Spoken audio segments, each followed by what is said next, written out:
Hola amigas, amigos todos de Fórum, gracias un día más por estar con nosotros, fieles a esta cita en la que procuramos siempre daros lo mejor de nosotros mismos y ofreceros caminos de reflexión y emoción a través de los que nos acompañan.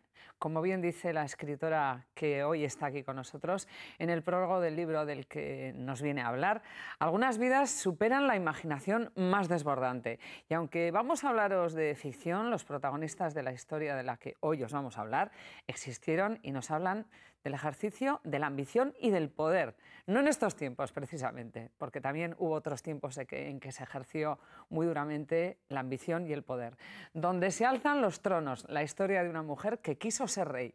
Ángeles Caso, escritora, muchísimas gracias por estar hoy aquí con nosotros en Fórum. Gracias a vosotros, encantada. Bueno, gran narradora, gran investigadora de vidas de mujeres, que muchas mujeres, como es mi caso, hemos leído varios libros y bueno, esas descripciones de heroínas de mujeres de las que podemos estar de alguna forma orgullosos, pero la historia de la protagonista de hoy precisamente es una historia, como decíamos, de la búsqueda de la ambición y el poder. Es el contrapunto de estas otras mujeres, ¿no?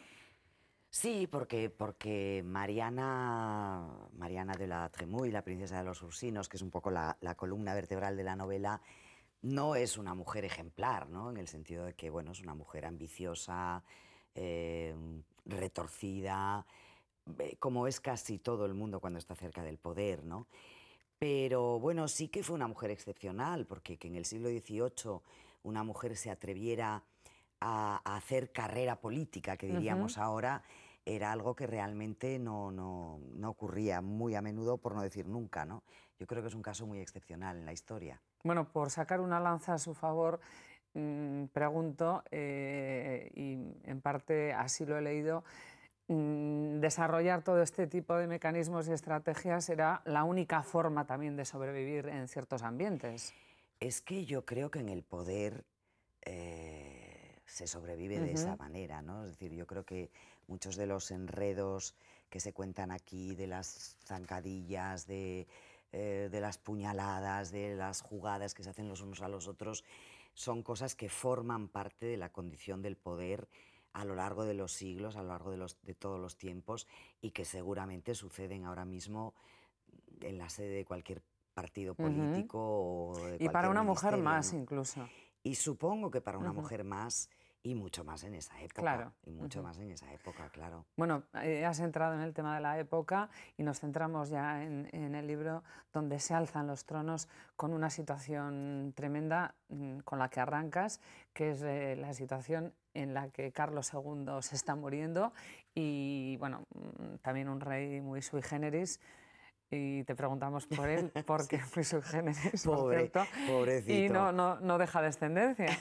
Pobrecito, la verdad es que, Nos claro, reímos con cariño un poco, sí, ¿no? pobre, Porque... a mí yo me río de él incluso en la novela, ¿no? Porque, claro, fue un personaje muy patético, pero en el fondo te da pena, pobre ser humano, ¿no? Un hombre que nació enfermísimo, nunca se supo qué enfermedades tenía, pero todas, porque era el fruto del resultado de un montón de cruces endogámicos entre primos, tíos y sobrinas, y el pobre pues heredó todas las enfermedades de los Habsburgo juntas, ¿no? Y encima, claro, no pudo tener hijos porque era imposible, claro. Entonces, fue una tragedia para él, fue una tragedia decidir a quién le dejaba el trono de España. Tenía unas presiones tremendas por todas las partes. Se vivieron unos años en la corte de Carlos II, sus años finales, que debieron de ser realmente durísimos, ¿no? Secuestraban a la reina, le secuestraban a él, en fin, pasaba de todo ahí, para que dejase el trono a alguno de los candidatos que estaban en juego, ¿no? Bueno, además una época en la que España vivía una sociología, una época muy metida o influenciada por una iglesia muy represora y donde tenían que tener lazos, porque existían lazos familiares, entroncados con unos momentos en los que en Francia se vivía de otra forma, ¿no? Entonces, Sí. toda esa cultura francesa y española que se mezcla, ¿no? Se ve muy bien, yo creo, ese contraste en la novela, ¿no? Es decir, no voy a hablar del pueblo español, porque el pueblo siempre fue más libre, seguramente, pero la corte española, la corte de los Austrias menores, sobre todo, era una corte de una tristeza y de una negritud, iban vestidos de negro los nobles y las nobles, ¿no? Pero sobre todo los hombres, de negro entero. Esa era la imagen típica del caballero, del noble español, ¿no? Vestidos de negro entero, con aquellas golas, aquella especie de acordeones que llevaban en el cuello que no se podían mover, rígidos, llenos de amuletos colgándoles de la ropa, con los rosarios en la mano. El protocolo era el más estricto de Europa, la etiqueta de la corte española era la más estricta de Europa. Las reinas de España no se podían reír, estaba prohibido por la etiqueta. Y vivían en aquel alcázar sombrío, rodeados de cuadros de Cristos y de vírgenes dolorosas. Y bueno, era una cosa realmente muy tétrica, muy sombría, ¿no? Muy triste. Y frente a eso pues estaba toda la sensualidad de la corte de Versalles, donde los hombres se vestían con sedas de colores, con lazos, con tacones. Las mujeres con escotes. Las mujeres con el máximo escote posible, los hombres maquillados, luego aquellos lunares que se ponían. En fin, era el opuesto, ¿no? Entonces, claro, cuando llega el primer rey Borbón a España, Felipe V, que es el momento... Sí, el que inicia la dinastía borbónica, precisamente en España. Borbónica, claro, hay un enfrentamiento entre esas dos culturas absolutamente opuestas que da lugar a situaciones, bueno, que yo creo que resultan muy chuscas, ¿no? Muy divertidas, de puro ridículas que son, ¿no? Bueno, además decimos la estética, pero claro, Felipe V, nieto del rey, que realmente es el que ya finalmente es elegido, también está influenciado ideológicamente por toda esa idea del Rey Sol, que era Luis XIV, quien dijo aquella famosa frase de... L'état c'est moi, el Estado soy yo, ¿no? Bueno, no es seguro que la dijera, parece ser, pero pudo haberla dicho, porque... O sea, el absolutismo, ¿no? El absolutismo. Él es realmente el gran rey absolutista y es el rey que centraliza por completo el Estado francés, que crea la imagen de la gran cultura francesa, de la que todavía de alguna manera vive Francia y vivimos quienes observamos a los franceses, ¿no? Y sí, claro, él manda a su nieto a gobernar a España por los lazos familiares y lo que pretende es, a través de su nieto, establecer su propio poder, lógicamente, sobre los reinos de España y cambiar la forma de administrar el país, cambiar la forma de gobernar el país y, igual que había hecho él en Francia, también centralizarlo. Y de hecho, bueno, esto se ve claramente, ¿no? Es el momento del gran enfrentamiento, la guerra de sucesión, en la que el reino de Aragón se pone de parte del otro candidato, del archiduque de Austria, porque el archiduque de Austria les promete que les va a preservar sus derechos y sus prerrogativas y sus foros, ¿no? Momentos convulsos. Es un momento muy convulso en la historia de España, sí. Bueno, sí, de todas formas, el personaje de, bueno, el rey ya, Felipe V, es que es muy interesante, por eso hay que leer el libro, porque lo interesante del libro... Te veo muy metida. Lo más bonito son las conversaciones entre unos y otros. Es que, bueno, la conversación donde el rey Sol está con sus asesores y entonces están decidiendo con quién le van a casar en España, Felipe V, pues sí, no, esta sí, esta no, no esta, no, es que, oye, y fulanita de tal que no sé qué y tal, o sea, ¿cómo? Y al finalmente dan con el nombre, que es la que reúne, vamos a decir, todas las condiciones. Una niña de 12 años, ¿no? Es tremendo. Cuéntanos. No, claro, así deciden, claro, como casan a Felipe V con María Luisa Gabriela de Saboya, que era una niñita, la pobrecita, pero era la candidata más adecuada pues porque su madre había tenido buena descendencia, en fin, claro, tenían que ser católicas, tenían que reunir una serie de requisitos, monas, bien educadas, dulces, sumisas, que no fuera de repente una mujer de armas tomar que pretendiera hacerse con el poder. Realmente, claro, tenemos este mito de las princesas, hoy las princesitas. Las princesas eran un mercado de carne, en los reinos europeos, ¿no? Y se jugaba con ellas de esta manera, y con 12, 13 años... Con 12 años jugando con muñecos, claro, y con la casita de muñecos y de repente con un señor igual el doble de edad o triple que la edad tuya, con un señor al que no conocía de nada, la separaban para siempre de su familia, incluso de los servidores. Normalmente cuando entregaban a una princesa en matrimonio en la frontera de su nuevo país, la abandonaba todo su séquito. La dejaban sola con su nuevo séquito, con su nueva casa. Pues muchas veces no hablaban ni el idioma. Bueno, yo me imagino era a esta niña llegando entonces hasta la frontera de Francia con toda su corte, despidiéndose y de repente viendo a toda una corte nueva, todos nueva, vestidos todos de nuevos. negro. Sí. Eso tuvo que ser, fíjate, con 12 añitos, ¿no? Sí, sí, sí. Ella las primeras semanas en España estaba muy traumatizada. Ajá. Y hubo unas peleas, para que veamos lo ridículo que es a veces el ejercicio del poder y en qué cosas se centra, ¿no? Hubo unas peleas por vestirse a la española, porque ella no quería vestirse a la española. Las mujeres españolas, las nobles, llevaban bueno, un vestuario complicadísimo, los famosos guardainfantes que aparecen en los cuadros de Velázquez, que eran una estructura muy compleja de hierros y de tal, alambres y todas estas cosas, y llevaban en una especie de corsés que no eran realmente corsés, era una tabla o metálica o de madera que les apretaba el pecho. Las nobles españolas y por supuesto las reinas españolas no tenían pecho, ¿eh? Y entonces llevaban una cosa que las apretaba completamente. Era tremendo, o sea, estaban encerradas dentro de una especie de armadura dolorosísima, ¿no? Y entonces la jovencita reina, María Luisa Gabriela de Saboya, se niega a ponerse esa ropa porque le parece terrible y no puede respirar. Y entonces hay un auténtico conflicto en la corte y un conflicto a través de correspondencia con Luis XIV y tal, a ver si la reina se tiene que vestir a la española o no se tiene que vestir a la española. En fin, pasaban cosas de estas completamente absurdas, ¿no? Sí, lo que decíamos de que la realidad supera la ficción. Sí, sí. Bueno, aquí es donde entra nuestra protagonista, porque para la nueva reina se enciende como una especie como de luz, de esperanza, por lo menos de estar acompañada de alguien que, bueno, que le alegre la vida y que le dé unos inputs más relacionados con la educación que ella ha recibido. Y es donde entra Mariana en acción en el libro. Eso es, sí, la princesa de los Ursinos, este personaje muy asombroso. Esta mujer, que pertenecía a la nobleza francesa, había ejercido como agente, una especie de espía, medio diplomática, medio espía, para Luis XIV en Roma durante muchísimos años, ¿no? Era una mujer que había participado en la elección de varios papas, que se dice pronto, y que tenía un peso específico importante, que había hecho ella había ido haciendo su propia carrera. Había estado casada 2 veces. 2 veces, sí, la segunda vez con el príncipe de los Ursinos, que era una de las grandes familias de Roma, ¿no? Los Orsini. Entonces, Luis XIV confiaba muy poco en las mujeres, salvo en lo referente a la cama.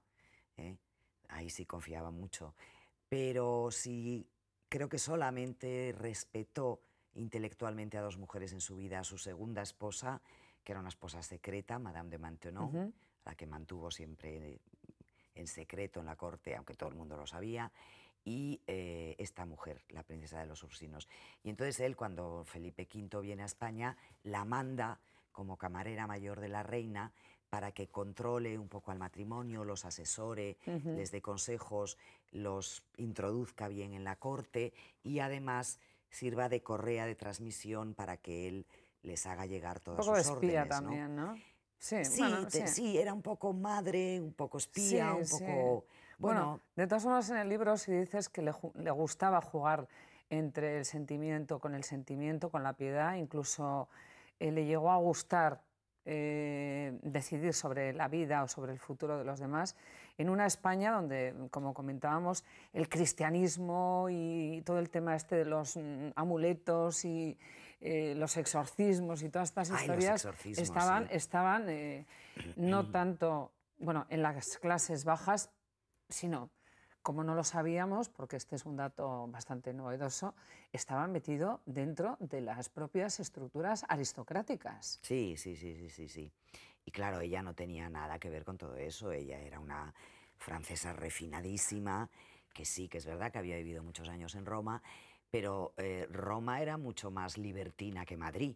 en aquellos tiempos. La vida en los palacios en torno al Vaticano era una vida bueno, mucho más alegre y mucho más libre de lo que era la vida en el propio Alcázar de Madrid, ¿no? Y claro, ella efectivamente ella tenía costumbres muy distintas de las costumbres de las nobles españolas, de las mujeres de los grandes de España.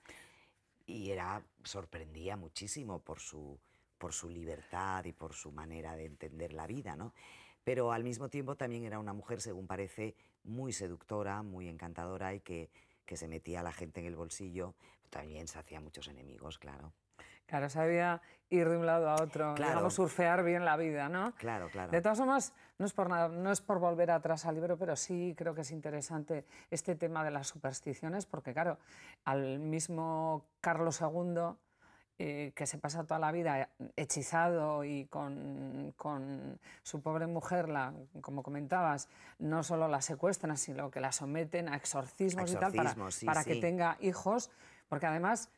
Y pregunto, ¿la que tenía siempre la culpa de no quedarse embarazada era la mujer? Ah, eso por supuesto, pero eso hasta tiempos muy recientes, o sea, hasta que realmente los médicos han sabido que no siempre el problema de esterilidad es de la mujer y se consigue demostrar, pero hablamos igual de hace 50 o 60 años, siempre las culpables de no tener hijos eran las mujeres, claro, claro, nunca un hombre se cuestionaba eso, ¿no? Claro, lo de las supersticiones en esa corte era tremendo. Las costumbres que tenían tan terroríficas. Tú piensas que a las reinas, cuando el parto se les daba mal en la habitación que tenían para los partos, que era una habitación también llena de cuadros tremebundos y tal, si la cosa se daba mal, les metían en la habitación para que las ayudase a parir a la momia de Santa María de la Cabeza. La momia de Santa María de la Cabeza. ¿Qué me dices? Que era la mujer de San Isidro Labrador, ¡Qué el patrón miedo! de Madrid. Les metían a la momia allí. Entonces la pobre reina María Luisa, cuando va a dar a luz por primera vez, le pide a su camarera mayor y dice: por Dios, no me metáis a la momia. Sácame a la momia. O sea, no me metáis a la momia que yo me muero, ¿no? No solo no doy a luz, es que me muero. Imagínate las cosas que hacían. Y cuando ella se estaba muriendo, le metieron a la momia de San Isidro. Sí. O sea, que había una colección de momias. Había una colección de momias en las iglesias de Madrid extraordinarias que se las llevaban a los reyes para que les ayudasen y hicieran milagros, ¿no? Es muy bonita la parte que narras del libro en la que, claro, se casan por poderes o por conveniencias, pero gracias a los buenos haceres de Mariana, realmente ellos acaban enamorándose y queriendo estar el uno con el otro, ¿no? Sí, porque, a ver... Ella les enseña... de alguna forma parece que les tiene que enseñar todo. Lo que es el amor, lo que es la relación, lo que... Ella le tiene que enseñar... La parte carnal también, perdona. La parte carnal, sí, ella les tiene que explicar lo que tienen que hacer en su noche de bodas, ¿no? Porque parece que eran los dos incapaces. Eran dos niños, María Luisa había cumplido los 13 años y Felipe V tenía 18. Y curiosamente, a pesar de haber crecido en la corte de Versalles, era un hombre con una mentalidad puritana respecto al sexo, le tenía mucho miedo al infierno y al pecado de la carne, ¿no? En eso era muy poco Borbón. Por eso le mandaron allí, ¿no? Pues no lo sé, dijeron que... No, porque luego los reyes de la Casa de Austria, muy devotos, pero también hacían de las suyas, ¿no? Pero este pobre no. Y entonces es verdad que se enamoraron y se quisieron mucho. Fue un matrimonio feliz, a pesar de haber sido un matrimonio de conveniencia y en el que no se conocían, obviamente, el uno al otro, pues se entendieron muy bien, se llevaron muy bien y se quisieron mucho. Y claro, María Luisa se dio cuenta enseguida de que ella podía tener poder sobre su marido a través de la cama. Ese era el lugar en el que ella ejercitaba su poder y aprovechaba para influir sobre él, ¿no? Y a su vez, la camarera mayor, la princesa de los Ursinos, a través de María Luisa en la cama, también ejercía su propia influencia. Claro, ¿no? Y alimentaba sus propios poderes y sus propios intereses, ¿no? Claro, sí. Bueno, estas redes. sí, es muy interesante también toda la descripción en el libro de toda esa corte que tienen, bueno, que se da un poco decadente, vamos a decir, de personajes afeminados, de personajes un poco, bueno, pues toda esa decadencia de la que describes en personas muy concretas, ¿no? Un poco como Sí, pasadas de rosca. sí, claro, porque son gente que viven en un mundo irreal, ¿no? Es decir, son gente que viven en los palacios, creyendo que la vida consiste pues eso, en recorrer salones, en arreglarte, en ir a misa o en acudir a fiestas si vives en Versalles, en ser muy rico, en ser muy poderoso y en tener muchos criados y en que la gente te haga la reverencia, ¿no? Entonces, eh, esa manera de concebir el poder del que uno disfruta y los privilegios de los que uno disfruta, yo creo que es muy patética y se presta mucho al ridículo, que es un poco lo que yo intento hacer en el libro. Y es verdad que estoy hablando de algo que ocurrió hace 3 siglos, pero yo he querido que este libro sea como una especie de espejo en el que se pueda ver también muchas de las cosas que seguramente están ocurriendo en este momento, ¿Y ¿no? de dónde venimos también? Claro, porque es que decimos 3 siglos, pero es que es ayer, o sea, que es que no es tiempo, ¿no? No, es muy poco tiempo, Claro. es muy poco tiempo. España es un país que tiene una historia muy triste, ¿eh? Es un país que tiene una historia muy triste y muy poco ejemplar, ¿no? Bueno, Realmente. tenemos, sin ir más lejos, todo esto, el arranque del libro, toda esa descripción que haces tremenda de los castrati, ¿no? Que muchísima gente desconoce toda Sí, esta figura tan tremenda, ¿no? esa era una costumbre horrorosa, una costumbre además de la que fue responsable la Iglesia Católica. La Iglesia Católica en un momento determinado prohibió que las mujeres cantasen en la iglesia. Se prohibió la voz femenina. Pero como hacían falta voces blancas para que las músicas fueran hermosas y ascendiesen a los cielos con toda su belleza, utilizaban niños y se dieron cuenta de que si a los niños que tenían muy buena voz los castraban antes de que la voz les cambiara, tenían voces extraordinarias. Entonces, luego esa costumbre se extendió también al teatro, a la música, digamos, laica, y durante muchísimo tiempo, y desde luego en el 17 y el 18 es uno de los grandes siglos de Castrati, en los teatros no cantaban mujeres, la ópera no la cantaban mujeres, la cantaban hombres castrados, a los que en España llamaban capones, así de abiertamente. Y en todas las iglesias importantes de España había muchos capones que cantaban en el coro de la iglesia, ¿no? Pero es que esto es tan real como que en el coro del Vaticano hubo castrati o capones hasta alrededor de 1920 y hasta esa época no se permitió la entrada de las mujeres en el coro del Vaticano. Los que cantaban eran hombres castrados de niños para tener voces hermosas. Es impresionante. Es una... Además, es impresionante porque en esa época, y en ese libro, en el libro yo creo que se explica muy bien cómo las familias para progresar, para tener un punto de poder, volvemos al poder y a la ambición, ya para que entraran en la corte, sus hijos ya les preparaban para ser castrados. Claro, porque estos niños, el que aparece en uno de los capítulos, ¿no? Un niño que pertenece a una familia muy pobre, lo que pasa es que tiene muy buena voz, entonces canta... Mateíto. Mateíto canta en el coro de la capilla del Escorial y claro, lo que quiere el maestro cantor es castrarlo antes de que le cambie la voz para mantener esa voz preciosísima que tiene este niño. Lo que pasa es que logra escaparse. Logra escapar, escaparse. sí. Bueno. Pero eso era un destino muy común.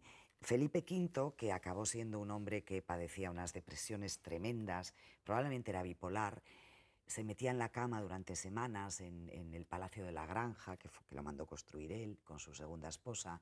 Se metía en la cama, no salía de la cama, no se lavaba, era una cosa terrible, ¿no? Y lo único que le sacaba un poco de esos momentos de lo que entonces se llamaba melancolía o vapores, que era la depresión, era la voz de un castrato famosísimo, Farinelli. ¿A Farinelli? Sí. Pues de Farinelli, Nápoles. de Nápoles, efectivamente, que hubo una película estupenda que contaba la vida de Farinelli, y este hombre lo contrata Isabel de Farnesio y Felipe V lo traen a España y canta para el rey, y cuando el rey está en sus momentos de profunda tristeza, lo único que le anima un poquito es la voz de Farinelli, ¿no? Increíble. Otro tema que tratas también a través de los personajes es cómo el negocio de los negros en África y cómo esto se convierte en un problema de Estado entre Francia y España también. Sí, porque cuando se habla de esta guerra de sucesión que sacudió no solo España, sino Europa, fue una guerra europea en estos años, siempre se dice que fue, bueno, una lucha por restablecer el equilibrio de los poderes, ¿no? Si la gran potencia tenía que ser Francia o la gran potencia tenían que ser los Habsburgo o Inglaterra, una lucha entre grandes potencias. Pero detrás de eso hay otro tema muy importante que fue el comercio de esclavos. Luis XIV tenía su propia compañía negrera, la Compagnie du Sénégal, montada por él mismo. Cuando manda Felipe V a España, lo asocia a esta compañía con la condición de que todos los esclavos que se manden a la América española pasen a través de su propia compañía. Es decir, el rey de Francia y el rey de España se lucraban con la venta de esclavos en América. Había un monopolio que se llamaba el asiento de negros. Ese monopolio durante mucho tiempo se había concedido a los portugueses, aunque los reyes españoles recibían una cantidad por cada negro, cada esclavo negro que se vendía en América, y en este momento Luis XIV dice, no, a los portugueses no, nosotros mismos vendemos los esclavos, cazamos negros en África y los vendemos. Y entonces Holanda, Portugal y Gran Bretaña también quieren vender negros en América, porque es un enorme negocio. Y entonces ellos entran en la guerra del lado de Austria para defender su derecho a entrar en el mercado de esclavos, ¿no? Es un tema repugnante. Sí, la verdad es que se le pone a una la carne gallina, Felipe V, al gran negrero que dirigía esta Compagnie du Sénégal, la Compañía del Senegal, Jean-Baptiste Ducasse, le acabó concediendo el Toisón de Oro, merecido por el mucho dinero que le había hecho ganar vendiendo personas, ¿no? Pero bueno, vamos a ver, hoy en día no existe la esclavitud oficialmente en ningún país del mundo, pero seguimos viendo que las guerras tienen intereses oscuros detrás, ¿no? Hemos hecho Occidente la guerra en Irak, hemos hecho la guerra en Afganistán, hemos participado en Libia, no por cuestiones humanitarias, como nos quieren contar, ni lo hemos hecho porque hay petróleo, hay gas y hay intereses económicos muy potentes.